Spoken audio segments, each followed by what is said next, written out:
जय श्रीराम जय श्रीराम जय श्रीराम।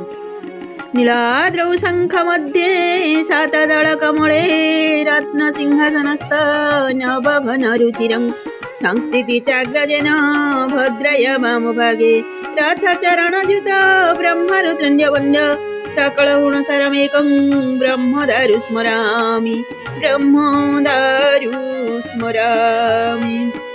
प्रिय श्रोता बंधु, भक्ति मार्ग तरफ आपण मानक मोर स्वागत। आपण माने श्रवण करुछंती सही सर्व पुरातन पौराणिक गाथा श्रीरामचरित मानस, जहा रामायण मध्यर कथावस्तु को नहीं आधारित, जहा रचना करिछंती सही मध्ययुगीय कवि श्री सन्थ तुलसीदास। आपण माने पूर्व अध्याय रे श्रवण करिथिले श्रीराम गुरुदेवंकर पाई फूल तोड़ीबाकू जाइछंती। राजांकर पुष्प वाटिकारे से प्रवेश करिछंती। माळींकर अनुमति नहीं से पुष्प तोड़छंती। ठीक सही समय रे मातांक आदेश रे सीता आसीछंती गिरिजा पूजा करिबा पई। तांक मध्यरु जणे सखी जाई सही फूल वाटिकारे बुलिला बेले श्रीराम लक्ष्मण को देखी आसीछि ओ सखी मानक आगरे कहूछि। ताहा ही थिला पूर्व अध्यायर कथावस्तु। आसंतु आगकू जिबा आउ कोन हेउछि संपूर्ण रूपे श्रवण करिबा।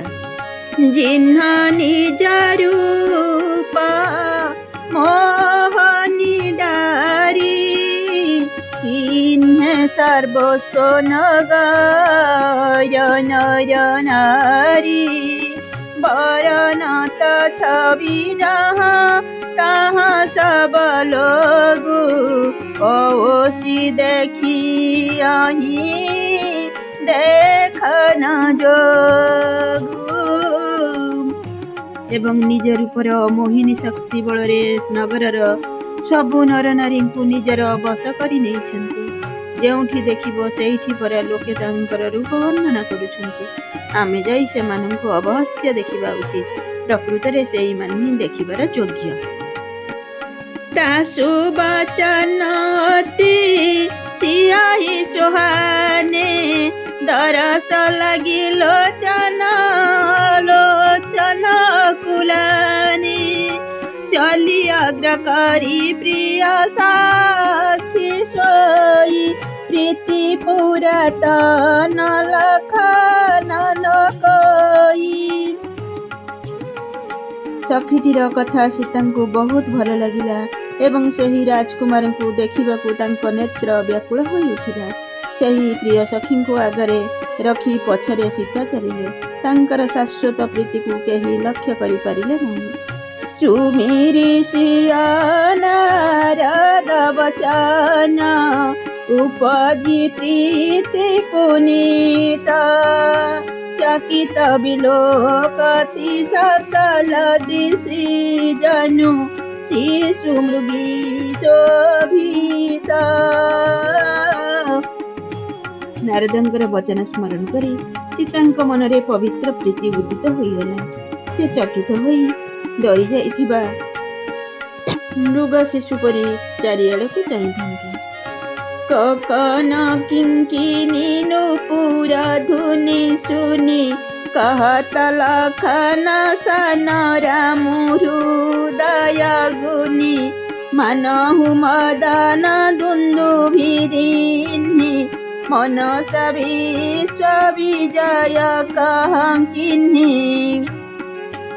हस्तरे कंकण कटीर किंकिणी ओ पादर नुपुरर ध्वनि शुणी ए ध्वनि केउठु आसिला बोली राम मने मने भाबिला बेले एवं लक्ष्मण को कहिले ए ध्वनि शुणी मोर मने होउछि सते जेपरि विश्व विजय करिबार संकल्प घेनी कामदेव दुन्दुबी बजाउछि छन्ति।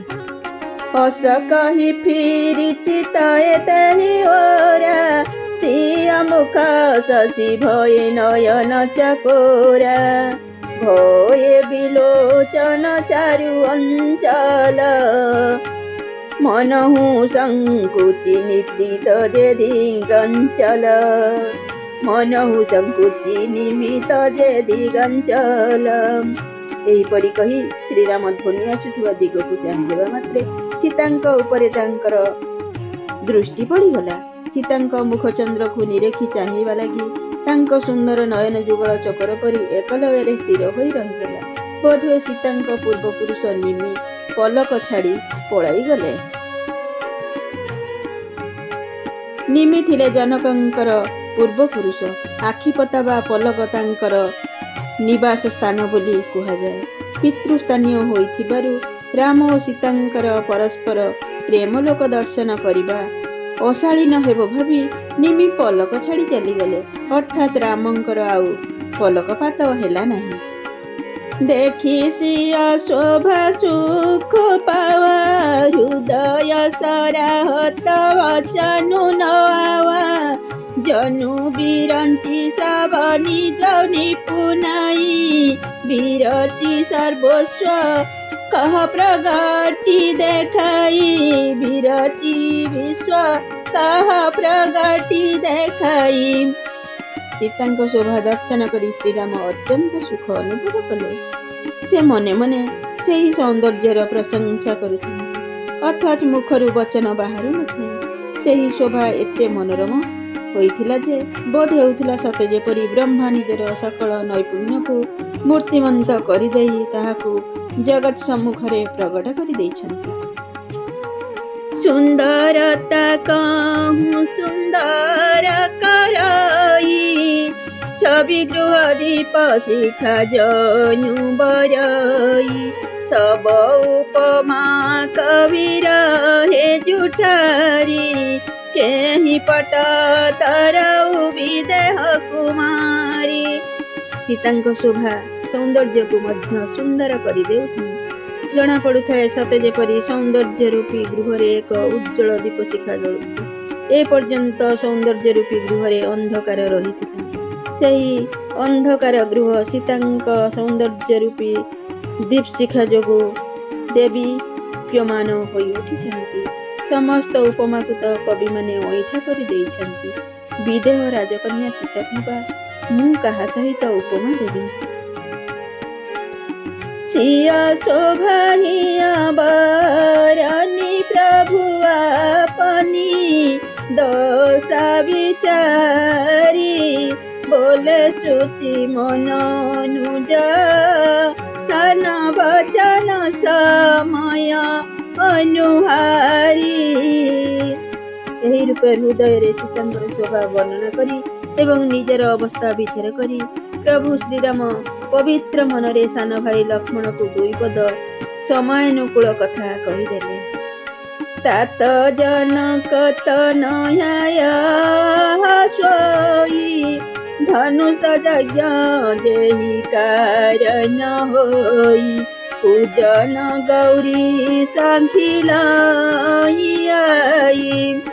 କରତ ପ୍ରକାଶୁ ଫିରଇ ଫୁଲୱାଇ। ଆରେ ବାବୁ, ଏ ହେଉଛନ୍ତି ସେହି ଜନକ ନନ୍ଦିନୀ ଯାହାଙ୍କ ପାଇଁ ଧନୁର୍ଯଜ୍ଞ ଅନୁଷ୍ଠିତ ହେଉଛି।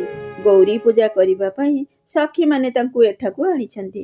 ପୁଷ୍ପ ଉଦ୍ୟାନରେ ବିଚରଣ କରି ସେ ଉଦ୍ୟାନକୁ ଚମକାଇ ଦେଉଛନ୍ତି।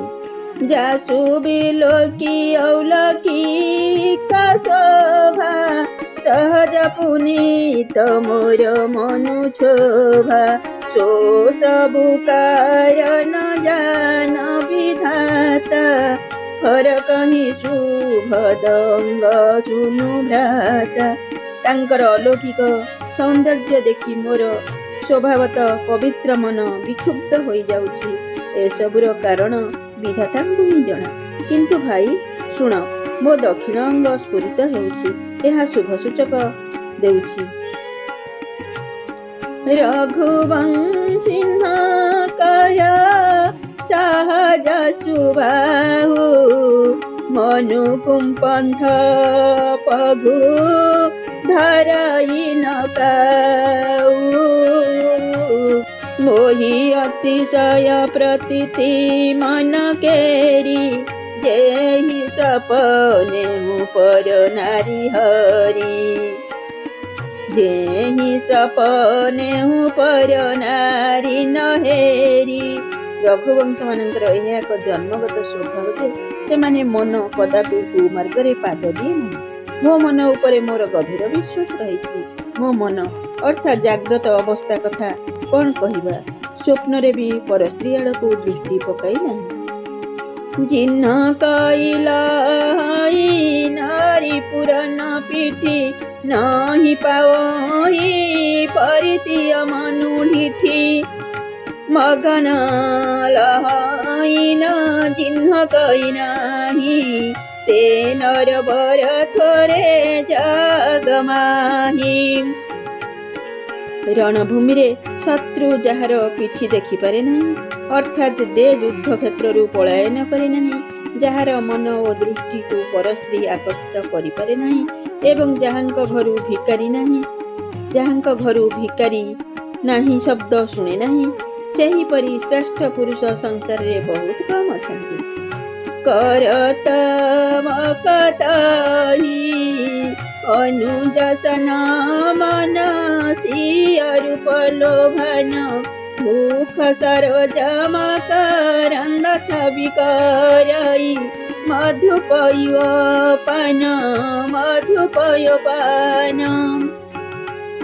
ସାନ ଭାଇ ଲକ୍ଷ୍ମଣଙ୍କ ସହିତ ଶ୍ରୀରାମ ଏପରି କଥାବାର୍ତ୍ତା ହେଉଥାନ୍ତି ସତ, କିନ୍ତୁ ତାଙ୍କ ମନ ସୀତାଙ୍କ ରୂପରେ ପ୍ରଲୁବ୍ଧ ହୋଇ ତାଙ୍କ ମୁଖପଦ୍ମର ଶୋଭାରୂପୀ ମକରନ୍ଦ ରସକୁ ଭ୍ରମର ପରି ପାନ କରୁଥାଏ। ବନ୍ଧୁମାନେ, ଆଜି ପାଇଁ ଏତିକି। ପୁଣି ସାକ୍ଷାତ ହେବ ଆଗାମୀ ଅଧ୍ୟାୟରେ।